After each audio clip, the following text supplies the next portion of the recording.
Hotel cards are probably the most underrated cards out there. Unlike with cashback and points cards, you don't have to put crazy spend in order to get value. Unlike airline cards, where you get pseudo status, you actually get status here. Today, we're going to look at 7 of the most underrated benefits from some of the best hotel cards. Grab a drink, hit the like button, and let's dive into it. As a baseline, for me, there's 3 types of hotel cards. The first one is what I call a Hotel Keeper card, where you pay an annual fee, but you get a free night award every card member year. So you pay X dollars for that annual fee and you get X plus Y value from that night. So you're paying $95 for a certificate, and it depends on where you stay. There are some nights where it might only be $50 in value, and in those cases, it doesn't really make sense. You're better off paying out of pocket. But for the other nights where it might be $200 to $300 per night, that's what you're looking for. Like with everything else in this space, it behooves you to be strategic. Number 2 is the hotel earner, so you're paying an annual fee and you get elevated multipliers. These ones oftentimes do have elite status as well, but the idea is that you're not getting a night from that card, even though you might be paying a fee. In that sense, it's a lot like a rewards card where you have to spend in order to get value, or stay a ton of nights to benefit from status. Number 3 are no annual fee ones that come with basic status. The main ones I'm focused on myself and for this video is group number 1. Alongside key cards, there's also key programs that we'd want to focus on. There's 4 big ones: Marriott Bonvoy, Hilton, Hyatt, and IHG. Our focus is Marriott and Hilton. Hyatt is nice, but it's generally hard to acquire good enough status to really benefit. IHG has the same problem. For example, even though there are cards that get you platinum status, which sounds great because it's second from the top, the sweet spot for IHG is going to be diamond, which is on the far right. IHG and Hyatt are worth chasing, but you either need to do a ton of stays, spend a ton on their cards, or wait for a strategic match. With that said, starting with the first benefit, it's the idea that you can get some of these elite statuses just by holding the right cards. Mind you, these can be expensive annual fees, but if you are using the other benefits, the credits and such, the math can work. The 2 key ones for elite status are going to be the American Express Bonvoy Brilliant that gets you Bonvoy Platinum status, and the Amex Hilton Aspire that gets you Hilton Diamond status. Hilton Diamond is going to be on the top of the pyramid there, and then with Bonvoy Platinum is the sweet spot. For context, if you were looking to do this without a card, then you're looking at 60 nights at Hilton branded hotels for the prior year. That would mean 60 nights last year, and that's what people did before this card came out. For Marriott Platinum, if you hate the idea of credit cards and you were doing it purely by stays, then that's 50 nights per year. The other alternative I've seen, and I highly do not recommend this because I don't think it makes any sense, is going online and buying status. Number 1, these are pretty shady, they're on eBay, and your account might get shut down. Number 2, you're still paying $400 to $500 for it, which is a ton, and there's 52 people watching this one. Taking a look at Marriott's, same idea, but even worse because this one's a challenge, so you actually still have to do stays in order to keep the status. If you're eligible for US cards, you're at a competitive advantage. Hotel cards from other countries don't give you this level of status. This means that the only ways to do it are going to be doing it proper through stays or jumping through these hoops and paying a ton of money. I'd rather pay $550, get the same status, get a free night, and a bunch of credits, over paying $400 directly and risk my account. One of my favorite benefits from these statuses is late checkout. Especially for bigger cities like Tokyo, we end up changing districts and hopping around just to experience them and see what it's like. For example, this trip we're around Ginza and Toranomon Hills, but in prior trips we've been in other areas like Shinjuku. For most other hotels, if you don't have elite status with them, they're going to charge you for checking out late.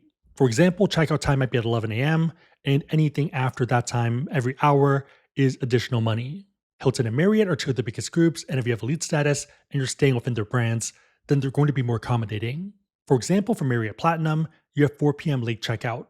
It's not guaranteed and it does depend on availability, but generally they're pretty good at this, especially if you are in a normal room. If they upgraded you, then it's a lot tougher because they don't have as many of those other rooms, so they might have to turn it over. Speaking of which, number 3 is upgrades. These statuses are great for upgrades, with the caveat that upgrades are just from what you booked. So for example, if you book a basic room, then expect a higher floor, corner room, deluxe room, maybe a junior suite if you're lucky, or maybe a standard suite. For Hilton, you get space available upgrades, and we have gotten suites in the past, but it really just depends on the property and availability. For Marriott, it's the best available room subject to availability, and for Platinum and above, select suites are part of this. If you don't have status, then expect to pay out of pocket, even sometimes for a better view. The reason suites are tough is because of the number of rooms and also other people that have status and potentially better status than you. For example, at the Nagoya Marriott over the holidays, there were 20 people that were ambassadors, 58 that had titanium, and 112 platinums.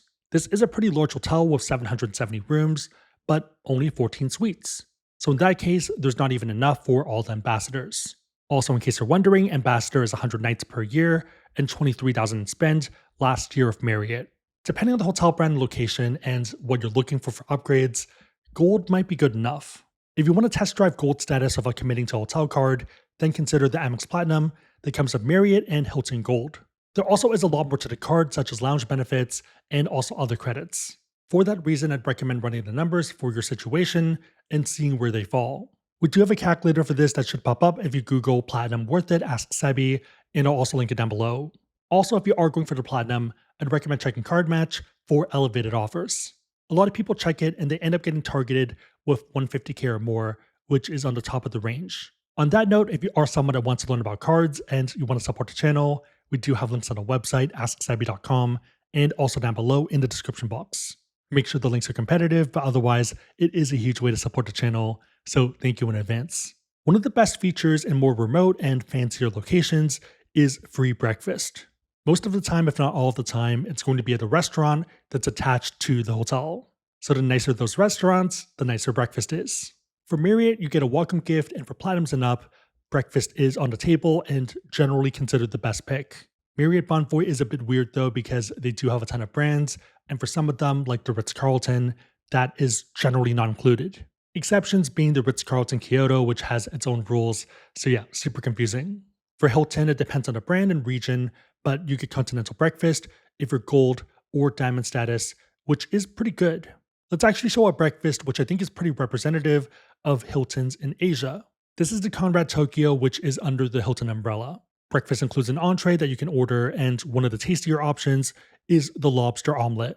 There's also a buffet section of a ton of items, such as smoked salmon, grilled fish, soba noodles, and a ton of other items, whether you're looking at Asian, American, more homey food, or breakfast items, or fruits and veggies. In the US, it tends to be hit or miss. Smaller ones are a lot worse, bigger cities are a bit better. Europe is generally pretty good, and Asia, my experience, has been pretty outstanding. Pretty much day and night when you compare Asia with the US. But yeah, our strategy is basically breakfast, do a fast workout, and then continue with the day. One of my favorite perks, especially for longer trips, is lounge access. Most if not all of the time, I'm still working on these trips, so having a lounge makes a lot of things easier. Hilton offers executive lounge access for Diamond members.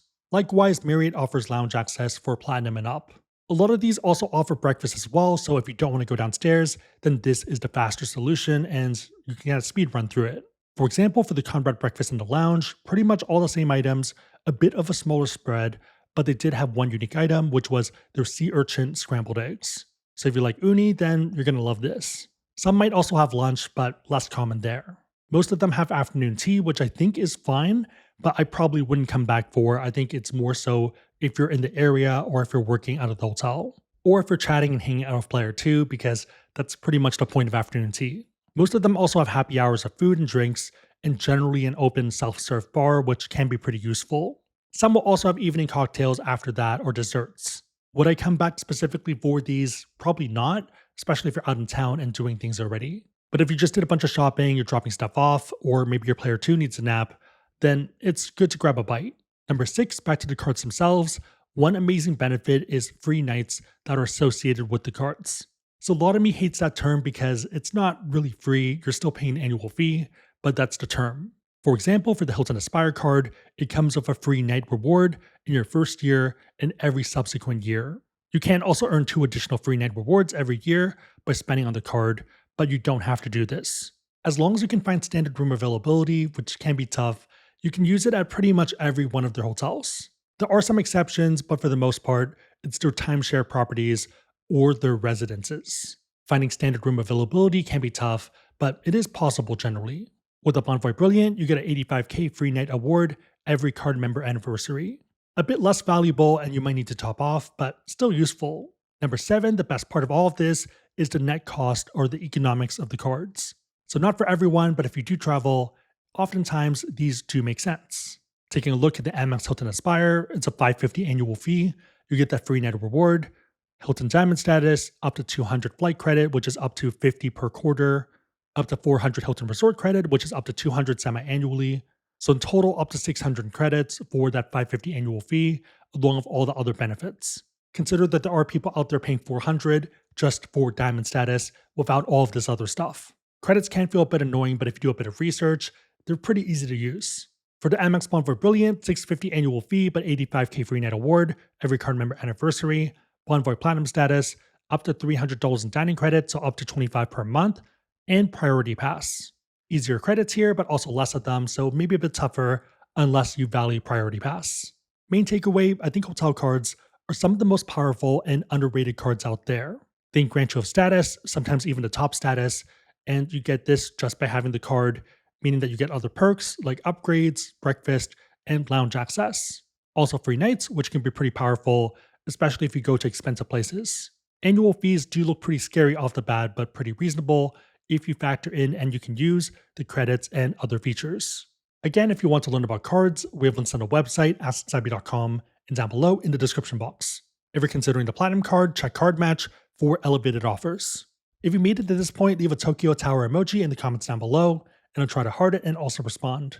3 questions. Number 1, what's your most memorable hotel stay from these cards or from these statuses?